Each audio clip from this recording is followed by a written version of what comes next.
Interceptions. John Riggs here with Joe Crowley again. Here we are at number 10. 10. Did not think this is about 8 more than I thought we would get to. Numero 10. Is that how you say it? Si. Okay. I went to Mexico once. Really? Yeah, in February. Cancun, man. Went and drank some tequila.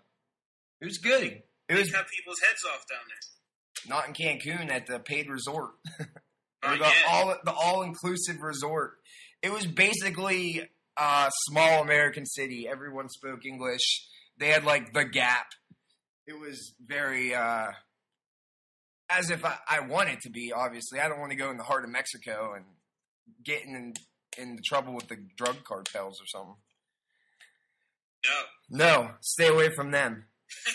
All right. Well, I guess we should talk about the Steelers. I mean, there's really only one thing to talk about regarding that game, and that's Ben. A win is a win, I guess, but we didn't look very good. I mean, last week we were going to win a Super Bowl. This week, the Chiefs take us to overtime. It's been the most up and down year in a long time. You were off the bandwagon, you were on the bandwagon. I mean, how you feeling this week? I don't know, man. I'm kind of regretting the decision to say I'm back. I'm all in. I was all in last week, and now I didn't wait it out long enough. I don't know. I don't think it's completely doom and gloom yet. I mean, we don't really know what's wrong with Ben. It really was a terrible game. I went, so it was a terrible game, but there was weather. I mean, you went. Did you stay the whole time? I did. It was cold. It was long as hell. The night games, Sunday night, Monday night, Thursday night, those are brutal on, like, my life. It's like... Yeah, did you feel it the next day at work? Yeah. Today was terrible. Like, I got it, especially with the overtime. I got home at, like, 12:30, didn't get to sleep till, like, 1:15, 1:30. And then I have to wake up at 6:30 a.m., and then that's it. You're screwed the whole day. I stayed up for the whole thing. It looked empty, though. It was. It was ridiculous. It was full. Like, I guess I was surprised at first because I was like, it is bad weather. It was raining. But it's the Steelers, you know? The Steelers always have had good crowds. So when it filled up before the game, I guess I wasn't surprised because, like I just said, it's the Steelers. But at the same time, I was kind of a bit, like, good, you know? I was pleasantly surprised, I guess is the word. And then we go down quick to the Chiefs, who haven't led a team all season until right now. And we go down 10-0, and all I can think is, we're going to lose to the fucking Chiefs. The 1-7 worst team in the league, we're going to lose. That thought didn't cross my mind that early. Well, so what happened, it was, they drove down the field, and then we got the ball, had a first down, went 3 and out like 3 times. Then they were running it down our throat. Like, yeah, we didn't run very well last night. It was that same goddamn run, too. It seemed like, so they handed off to Charles, and either it was around the outside, or he stopped and cut it back. You know, they ran the same 2 runs the whole game. Well, he's good. Charles is good. He's the best player on their team. He is. He's very good. But you know it's coming. Castle's suck bag. He's horrible. He ain't no good. So, like, put 8 people in the box and stop him. Either way. So they scored. Were talking about last night, the announcement talking about how Matt Castle went to a celebrity softball game and everybody in Kansas City booed him. They booed him when he got concussed. Like, he was hurt and they're booing him. They're like, I hope you have head trouble the rest of your life, you douchebag. Well, yeah, I mean, like I said, I stayed up and watched it, and it was exhausting. I was exhausted at like 8 o'clock watching that game. Between the idiots running ESPN, us not being able to move the ball, I mean, I was dying. But I did watch the Pitt game before that, so I was a little upset. That might have had something to do with basketball? Their offense sucks. They all take jump shots. We were playing Fordham University, and we were taking jump shots, and only like 2 of them can shoot. Did they win? Oh, yeah, they killed him. They got that big guy or something. Some white dude. Yeah. He any good? Maybe. Just some big white dude right now. Maybe at some point he'll be good? probably not. Big white dudes don't normally turn out to be as good. True, very true. They're good on the team because they're 7 foot tall, and then they never develop the way they're supposed to. But anyway. So we hand it off to Redmond after they score a touchdown. We hand it off to Redmond. He gets a nice chunk, like the first run of the game or fourth drive in, holding on I fall down. And then they call, I couldn't believe it when they said it. They call cursing at an official. Are you cussing at an official? Are you fucking serious? You're on a professional football field with $100 million, or way more, $1 billion of talent on the field, and if they swear at you and you call a 15-yard penalty on top of the 10-yard penalty, like that's your boy Goodell. He must have said something bad. I can't even imagine what you would have to say to get a personal foul for swearing. It's probably what I said last night whenever they called it in the living room. Yeah, I was fucking pissed too. I was screaming at the refs from like the upper deck. Actually, I had pretty decent seats. It's like in the close side of the end zone, and then it's like it's not on the bottom, but then there's a deck right above it, and we're like the second row. We were in the weather. Where'd you get tickets at? My old man has season tickets. He shares them with my uncle, so they get 4 each, and he gave them to me for my birthday, so that was nice. He gave you the Chiefs in the rain. That's right, on Monday Night Football, because he sure as hell ain't going to that. If it was a good game, he would have kept them, I'm sure. Whatever. It was very generous of him. Then Redmond fumbles on the 2-yard line. Like, the only reason Redmond's even any good is because he doesn't fumble.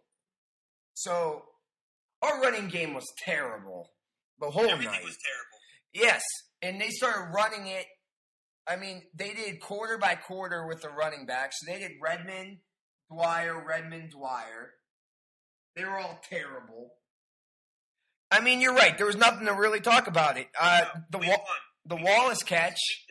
The Wallace catch, yeah, if it wasn't for him squeezing the ball between his legs, then we would have lost. That was beautiful. That's where we are. That was beautiful. It was lucky. Come on. Give him credit. One thing I noticed was we miss Antonio. We need Antonio Brown bad. Like, last week I said it won't be bad with Sanders because I thought he did pretty good. Ben was in a rhythm. He had Wallace. And then, like, Sanders was able to step right in. But starting from scratch on a cold night, it didn't. I mean, the whole offense stalled. And that you're just really minus a playmaker, you know? Right.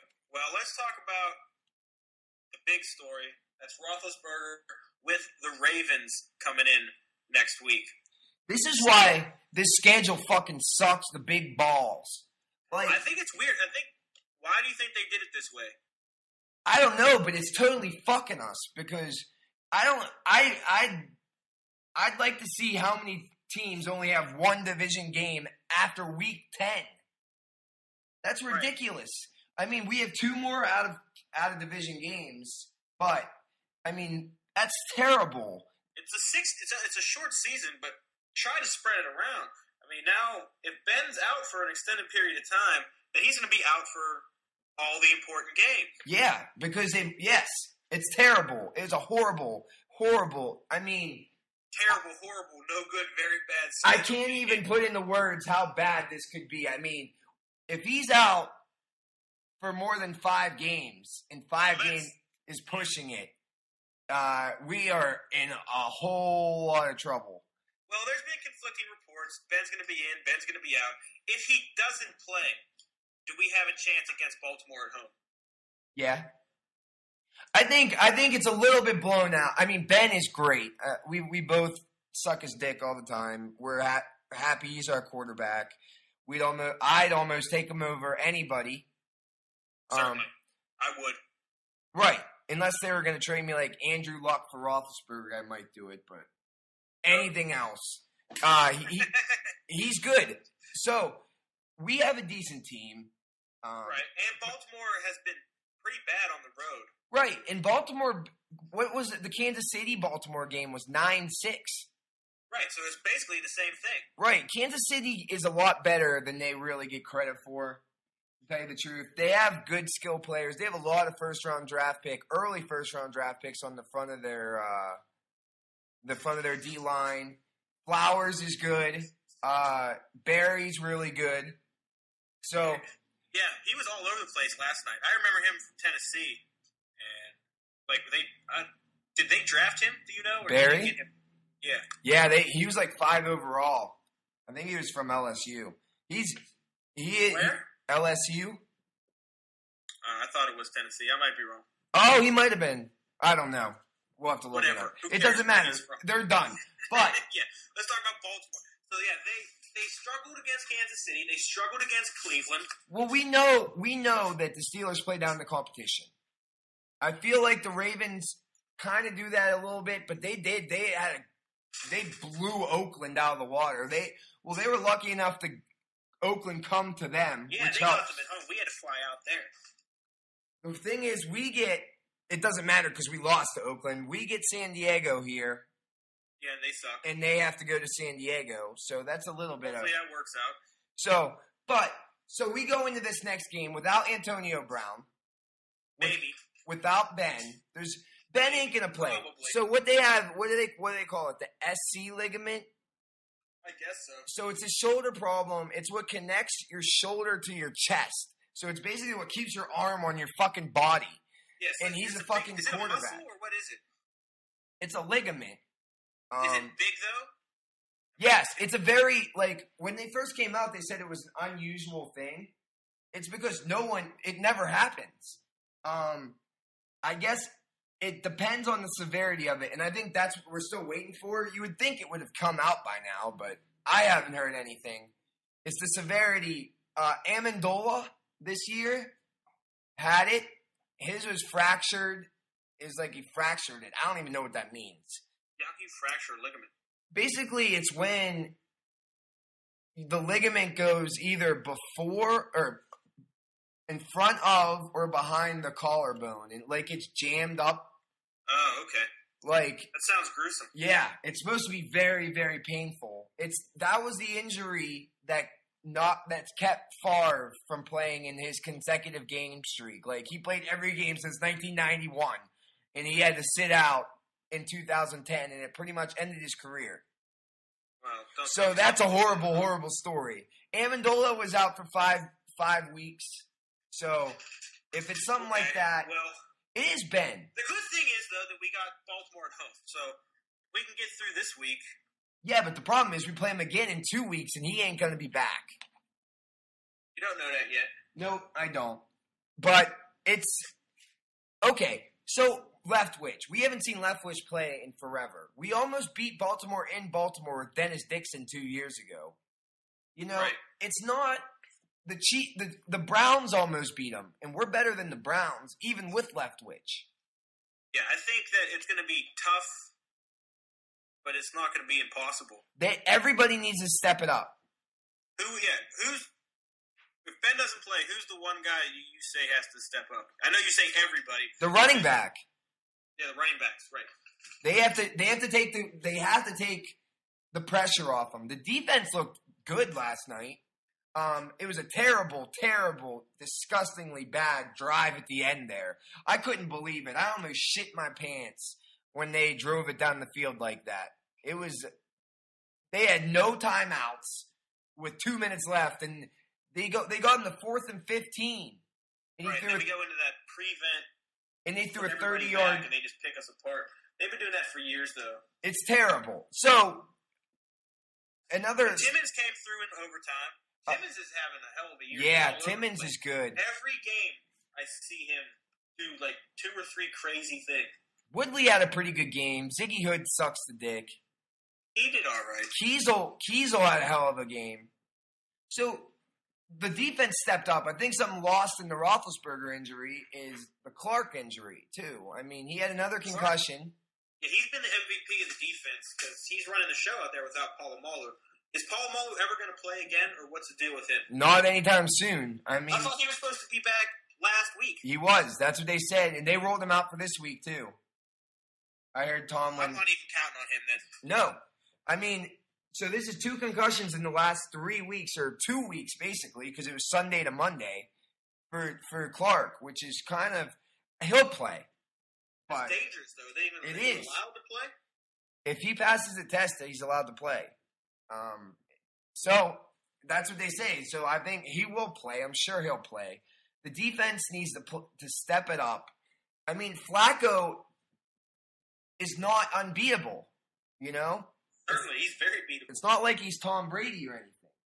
So he did come in there and lick us, what was that, last year? Yeah, he came in and beat us with no time left on the clock. He threw that pass to Smith deep down the sideline as time expired. Right. But last year is when they were saying Flacco was an elite quarterback. This year, he can't even start on my fantasy team, and I'm in last place. I was in New York City for that game, and I got back for halftime. It was tied. And then we went ahead. In the game, obviously, it was another Sunday night game. And like this, it ends at like midnight, you know? Right. And I said fuck 3 times as loud as I possibly could. Some dude comes down from the apartment next to me. He's like, I gotta work at 5 a.m. And I just stared at him. It's like, I'm screaming at the top of my lungs, and you're gonna come down and tell me you have to work? Like, I give a fucking shit. So is it impossible to beat Baltimore? No, but we need to win 2 out of the next 3 games to keep in contention until Ben comes back. I think we can do it. I mean, it's going to be difficult. I'm going to be anxious. I'm going to be nervous. They're going to be hard games to watch, but I think we're going to be okay when everything's said and done. Leftwich looked like shit. Am I wrong? I mean, I was at the game, so. Well, yeah, he didn't look good, but he was obviously rusty, and it was rainy. I mean, Ben didn't even look that good when he was in there. So the weather, the temperature, and coming off the bench, I mean, I'll give him the benefit of the doubt with a week's worth of practice, and we'll see what happens. It kind of knocks us down the size, though. I mean, number one, we're not winning the Super Bowl without Roethlisberger. Can we agree on that? So he has to come back. He'll be back. So we just have to get a good enough record to get into the playoffs. Yeah, we don't have to win the division, just get in the playoffs. So, well, it would be, from the looks of it, we do need to win the division because we need that fucking home game because we're terrible on the road.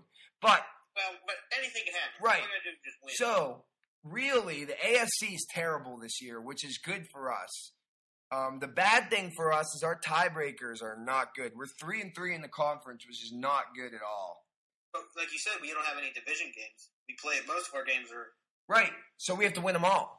I mean, we lost. That's doable. It's Cincinnati and Cleveland. Cincinnati beat the Giants this week, which kind of takes away from our win against the Giants or adds to our win against Cincinnati. So I guess it's not the worst thing in the world. Yeah. Right.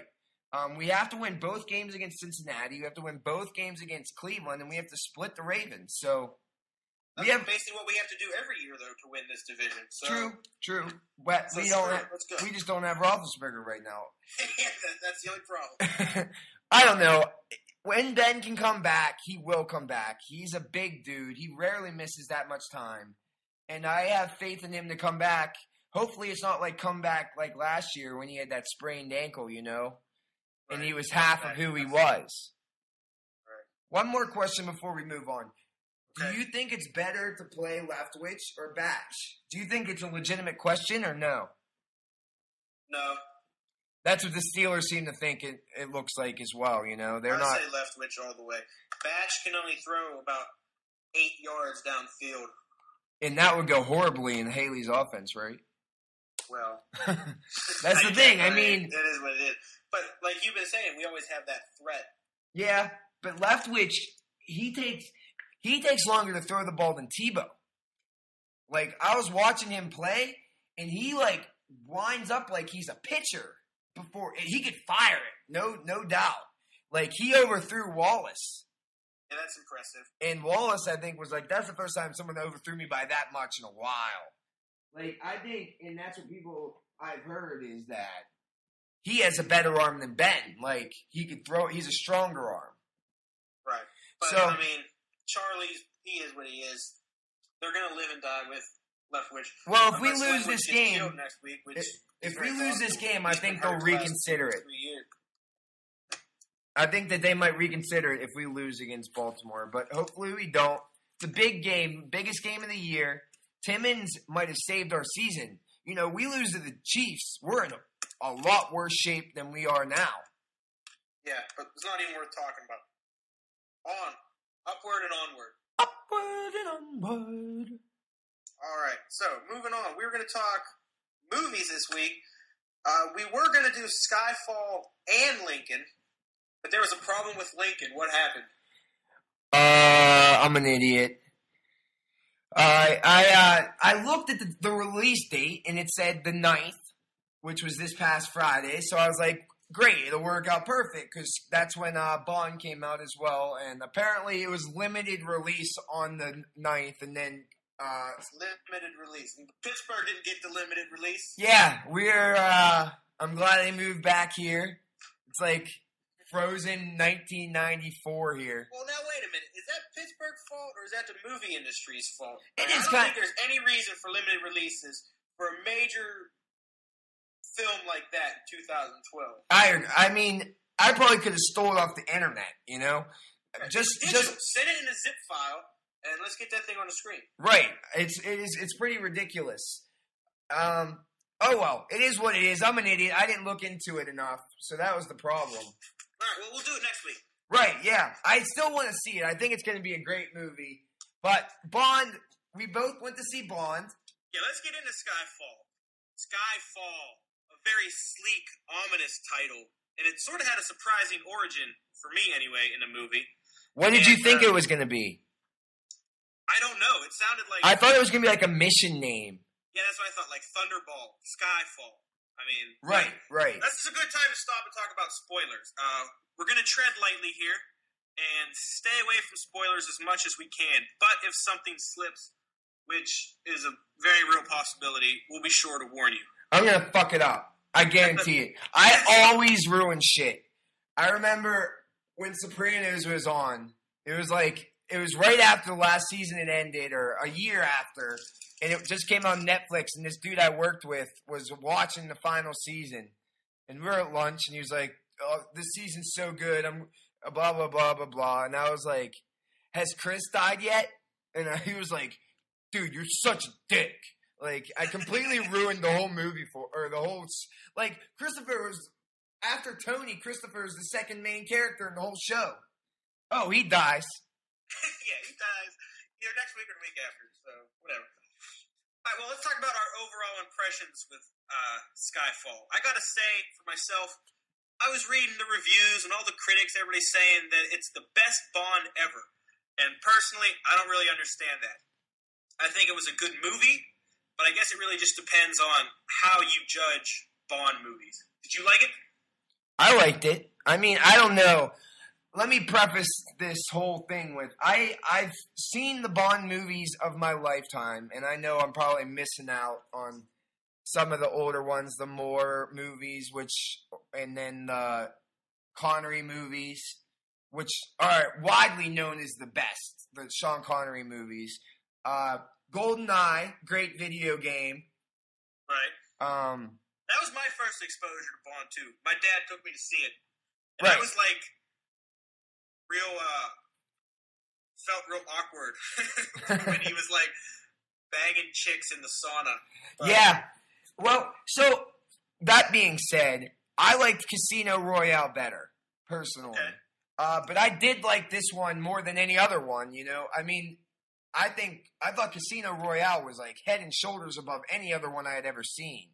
All right, we'll talk about that one later. Talk about this one. And then, right. So this is, I thought it was a little bit not as good. So I like what they did. I did like it. I see where they're coming from because it was real.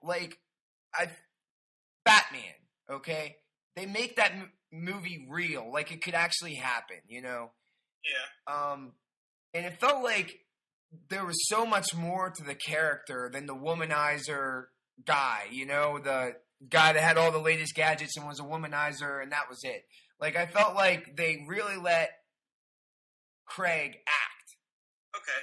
I liked the directing was good. There were some beautiful images in the movie, you know? Yeah.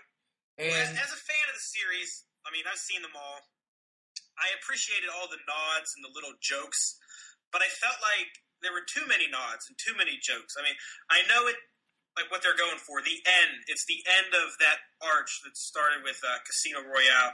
But everything seemed like very deliberate for a movie that is the 23rd movie in a 50-year franchise. I mean, right. Especially knowing that there's more to come. Right. I was a little bit worried about that. It was a little worrisome. You're right. I agree with you because it felt like they were going back to the origins, you know? They did a lot of origin stuff in this one. And they were very jokey, and it was all done tongue-in-cheek, which, granted, is a staple of the films, but I felt like they were picking on the movies more than they were honoring those movies. They were like, haha, look at how this used to be, sort of thing, instead of like, this is where we came from.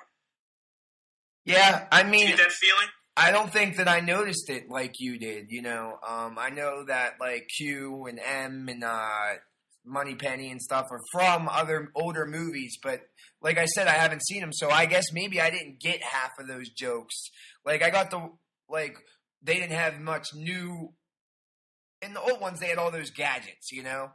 Right. And in this... this... You want to talk about Q? Let's talk about Q. Okay. Yeah, the gadgets. Talk about the gadgets. Right. So it was like, they don't really give him any gadgets. Okay. Like, he gave him a radio, you know? And, like, I felt like that was what you're saying. It was kind of poking fun at the old ones. Right. A little bit. I understand, too. I get the 21st century thing, and I know that my phone can do more than what Bond's old toys could do. But, like, I went there because I wanted to see an exploding pen. You know? I wanted to see what you can do. Show me something. I mean, I know this is 21st century, so go above and beyond. Be clever about it. And they sort of went the opposite direction. And that's okay. I respect it. I understand it. But I was looking for an exploding pen. I like that better. I like the way that they went better. Go ahead. Tell me more about Q. I thought he was cool. They made him like... He was a young kid. They totally changed his character. He's a young kid. He's like a computer guy. Has he always been?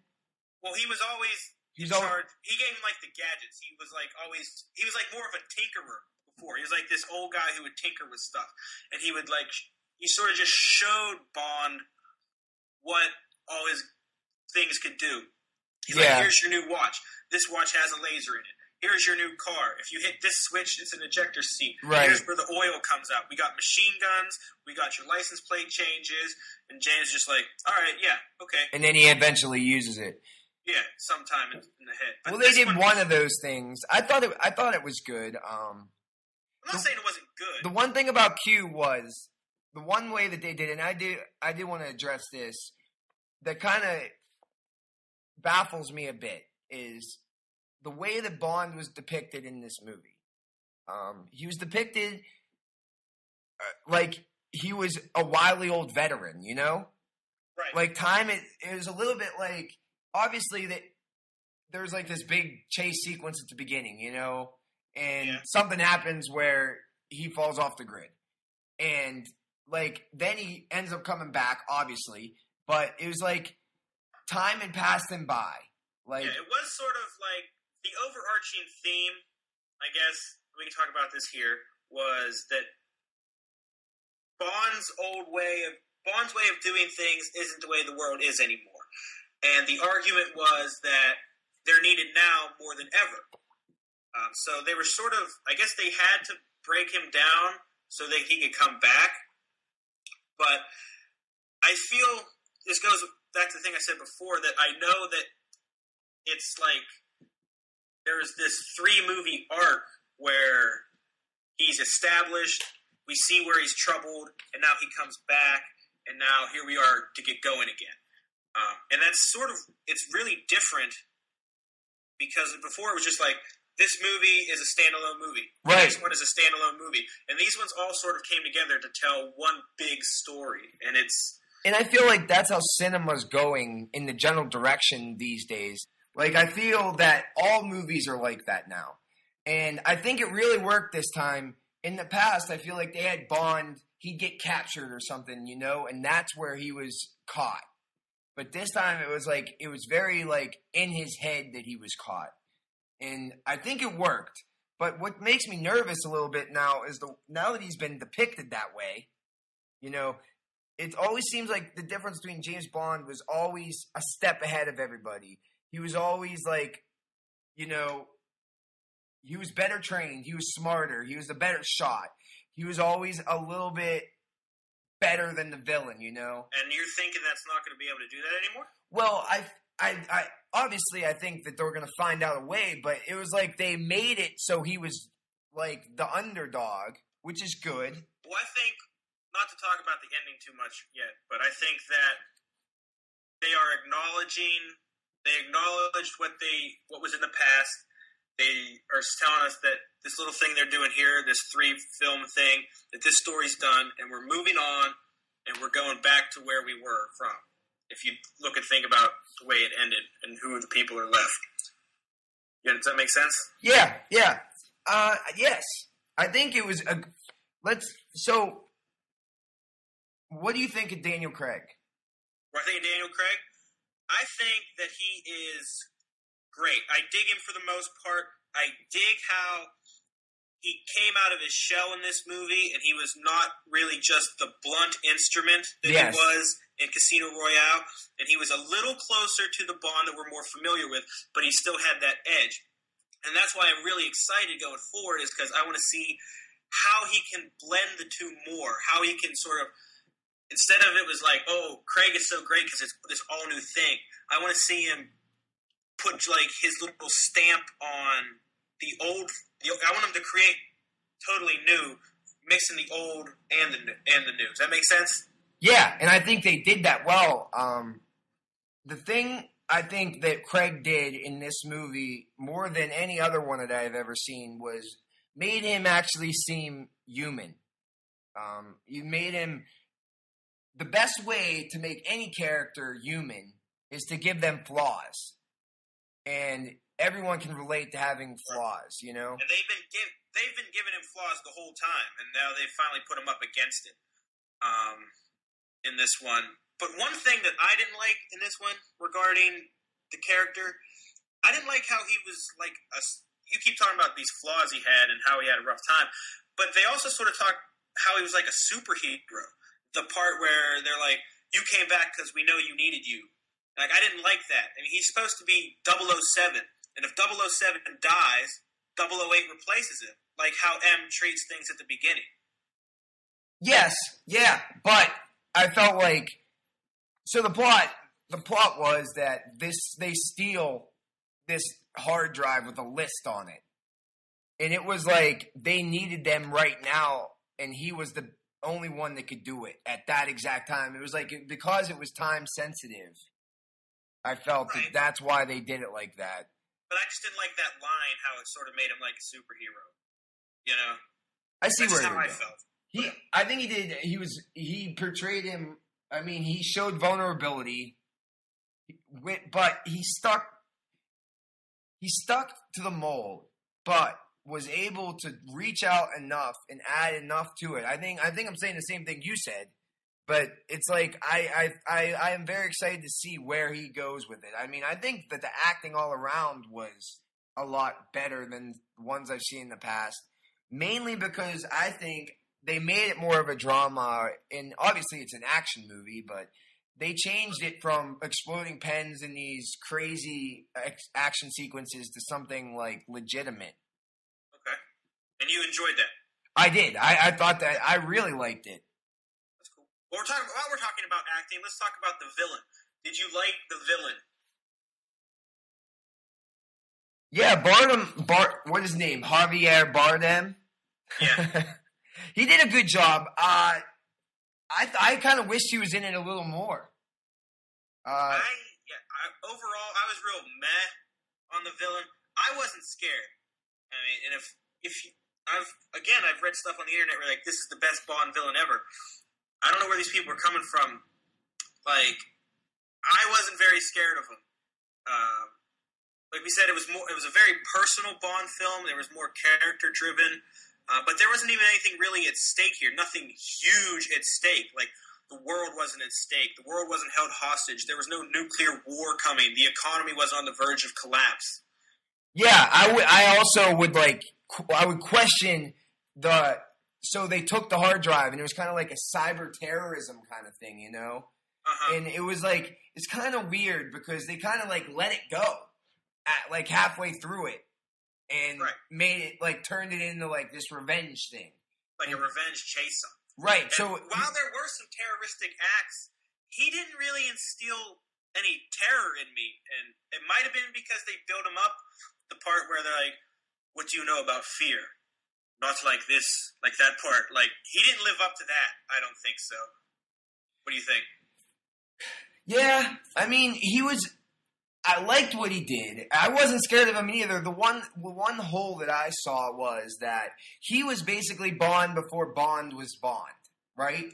Like, he's definitely the foil. He was the go-to agent, so that was like, apparently he was as good as Bond, if not better in the past. Supposedly, but we know that that's not true. Right, and one thing that kind of got me was, how could this guy who was before Bond be this computer genius when they made Bond out to be like so computer illiterate and so stuck in his old ways? Right, this guy's from like 1997. Right. You know, on like Windows 95. Like, what the hell is this guy doing? He didn't really scare me. I like the part where his face like melts. You know? Right, and that was real visual. Right, you're right. I wasn't scared for my life as like a citizen of the world. You know, he wasn't terrifying, and I think I'm going to give the filmmakers the benefit of the doubt on this. That might have been on purpose. How he's like supposed to be the whole shadow thing they were talking about. Yeah, with the terrorism, like our enemies aren't in our face, sort of thing. That like. The terror is not always seen, but it's there, you know? Yeah, yep. And I think they did a really good job giving each character their own arc. Like the villain had a whole backstory with him, so he could actually act and show where he was coming from, you know?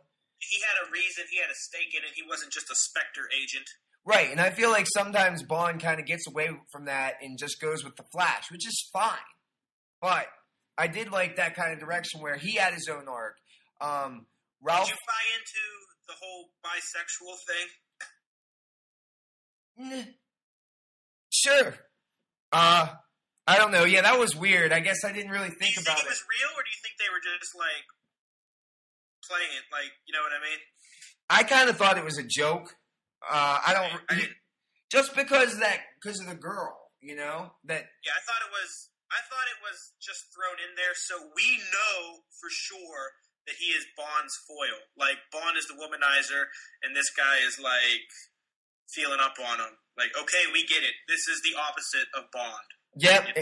Yeah. It was real over the head, and I thought it was a waste. It wasn't important. Talking about being a womanizer.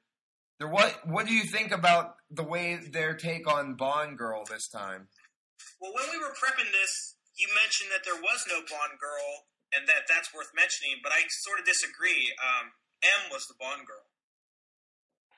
Huh. That's interesting. That is interesting to say. Like, but you're right. I guess that you're right, but it's a different form, you know? It's a different, and it's worth mentioning that it's sort of a different element, that it's a more motherly type relationship, but there's still, he always falls for the Bond girl. As much as a womanizer as everybody wants him to be, or everybody says that he is, it's like he falls for these girls all the time, and sometimes he saves them, and sometimes he doesn't, and this is just another instance of that, I feel.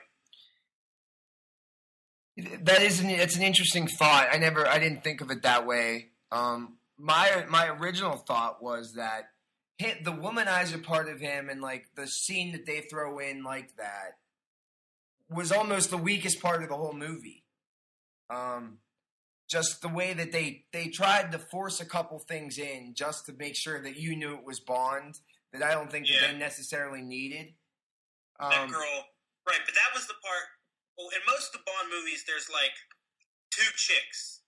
There's the one chick that he's banging and that you think is the Bond girl, that it ends up he's just using her for information or something. And then there is the real Bond girl who they get in a shootout with at the end. So right.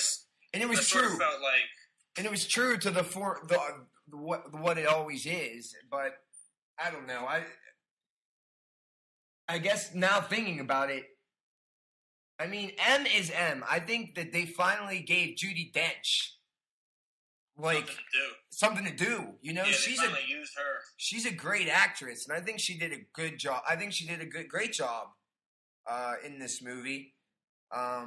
Yeah, so he ends up, instead of falling in love with her, it's like he's still in love with her, but as like a mother figure who kept. I mean, they've mentioned it before that he's an orphan, and she almost like picked him out, you know, and he's like trying to repay. Yeah, and they picked him out, and they put him through all this, and she's stuck with him. She goes to bat for him all the time, sort of thing. But so a lot of it is him protecting her, you know. Right, just like he would protect the Bond girl. Yeah, you're right. You're right. I didn't think of it that way, but you're absolutely right. That is the way that they set it up, and I mean it worked. It worked well. Right. And so the villain almost had something out against M. I mean, I don't want to ruin anything, but he had something against M, and Bond wants to protect her. And that's the main idea. Right. And so, what was your favorite part? My favorite part was the end. Without ruining anything, obviously, but yeah. I'm going to try as hard as I can to talk about this without spoilers. My favorite part was the end. And I said before, I like this movie because it's a transition, because I know it's a transition. And I don't know what that says about it as far as a film goes, because that I have to think of it as an in-betweener. You know? Like, yeah. I enjoyed it, but I didn't love it like a lot of people. Personally, I saw the Ray Fiennes thing coming a million miles away. We don't need to talk about that. But he's a great actor, and I'm excited to see him in the future. I love him, too. Yeah, I love him as an actor. Yeah, I guess I didn't know. I guess I didn't see it. I think I should have, now that I've seen it. But there was just, I mean, those are the kind of guys they bring in, you know, and they can kill him off or they can't, you know. Sometimes they do, sometimes they don't. But, yes. Penny was a surprise. I liked it. It was a surprise, though. We don't have to give that away either. We can just say that that's a surprise. And it was an enjoyable one, a pleasurable one. Yeah, I mean, the ending scenes, I agree, was my favorite part. And I think that's how you know that it's a good movie. When you really? When the ending is your favorite part, that means you liked everything up until then. And then you like that the best, and I really do find that. Okay. That's kind of a formula that I get that. I dig that. But I respect your opinion, and it's a good opinion, very valid. I'm going to go the opposite way, and I'm going to say that the end is my favorite here, and I know that it's a transition from one type of story to possibly another type of story. So it's like, what does that say about this story if I'm more excited about what's to come than I was excited about what happened? Well, sometimes those are the best movies in these trilogies or these things. Like The Dark Knight was the best. And that was we didn't know there was going to be a third one with that, though. Yeah, you did. I mean, it was a transition as well. It went from Batman Begins to him being bad now. I mean, but I see what you're saying, and I have hopes that it's like they almost have saved it. You know, Quantum of Solace came out, and it was a disaster. Right. And that wasn't really their fault. That was in the middle. I mean, this has been documented. This was in the middle of the writer's strike. So the production was stalled for a long time. So they did what they could. But, yeah, this was definitely, they say Casino Royale was the reboot for the Bond franchise. But it was really these three together that is the reboot for it. And maybe all of a sudden, if you stick Quantum of Solace between these two really good movies and quality movies, all of a sudden it's a little bit better, you know? Right, it's not as bad as it really was. Right. It very well might be as bad as it was. Yeah, it doesn't seem, maybe they could cover it up a little bit. Would you think sorry, go ahead. Mendes. So Sam Mendes, American Beauty fame, did it. I think he did a good job I'm glad. I guess we differ on our opinions a bit, just the way we would rather the movie be sculpted. But I think at the end he had some beautiful imagery that I just wanted to just throw it out there. Some of the shots at the end of that movie were just breathtaking, and I thought good. Like the shots were good. Some of the imagery I feel was over the top, and sort of too obvious, and that's fine. It is just an action movie. But if they're trying to do something special, that I feel like you wanted it to be over the top, but then when it goes over the top, you don't like it. No, I wanted the action and I wanted the thrill and the suspense to be over the top. But I don't need to be told in uncertain terms what's happening. Okay. All right. All right. I mean, I understand your point, and I think that maybe we just look at it differently. I thought he did a good job. I'm very excited to see where they go from here. Hopefully, and I don't want to get taken out of context. I don't want to say that I didn't like the movie for any reason. I liked it very much, but just not as much as I hoped. But that's probably my fault going in. Sometimes that is. I really didn't have that high of standards coming into this. Sometimes I thought with these kind of movies, like next week, Lincoln, I think that I'm going to come out of it thinking it wasn't as good as I thought it was going to be because I'm like real psyched for it. Everybody says it's good. Yeah, and it might be, but sometimes it's just not as good as I wanted it to be. And I think you're a big Bond fan. You wanted it to be like amazing. You heard it was the best Bond film ever. And right. How could you possibly live up to that? Well, they did before. I mean, my favorite, you said your favorite was Casino Royale. And that's my favorite too. I liked it a lot. And while, like I said, how the blunt instrument Bond, it really isn't my favorite.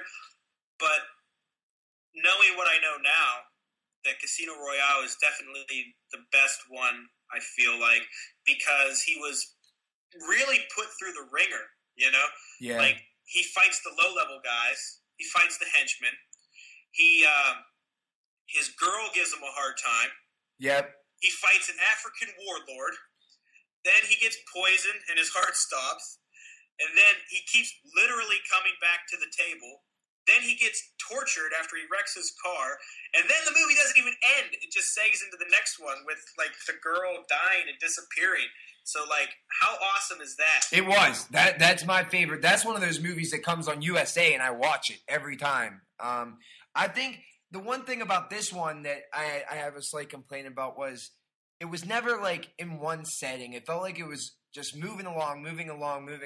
Whereas in Casino Royale, they were, like, at these, it was, like, part A, part B, and part C, Right. Like you said, the beginning where they fight the bomb maker. Then they have the whole card game and all that. And then they move on to the ending, So, I thought it was a little more, Casino Royale might have been a little more structured, in my opinion, but. Right. They were more adventurous with the character in that one, and this one they were more adventurous with the story. But, I don't know, overall, how many stars, how many thumbs do you give it? See, I don't give any. I'm never gonna give anything. What is it out of 4 or 5? 4? Out of 4, It's hard for me to give anything a 4. So let me say that. So I give it a 3. A 3. It's hard for me to like give a 4 out of 4. Like rarely am I ever gonna say, because that means that there's no room for improvement, in my opinion. Right, and we talked about some of the ways that it could be improved. I would give it 2.5. 2.5? 2.5 and 3. All right. I mean, that being said, go see it. I mean, I think it's definitely worth. I think it's very good. It's very good. Just we liked it for different reasons, and we didn't like it for different reasons, and I'm happy that it worked out that way. Right. Did you see it in IMAX? No. I did. It was. I don't know how much better it was. I don't think it would have made a difference. There wasn't that many big scenes. Well, the beginning was really cool. Right. I can see that. Yeah. Yep. I mean, in the end, what is it? How much did you pay? $25, $24? I went in the afternoon, so I spent $16 for. Oh my God! Maybe it isn't worth it. I spent $30. I went and saw it in IMAX at the waterfront, so maybe that was the difference. But sounds like it. But I definitely.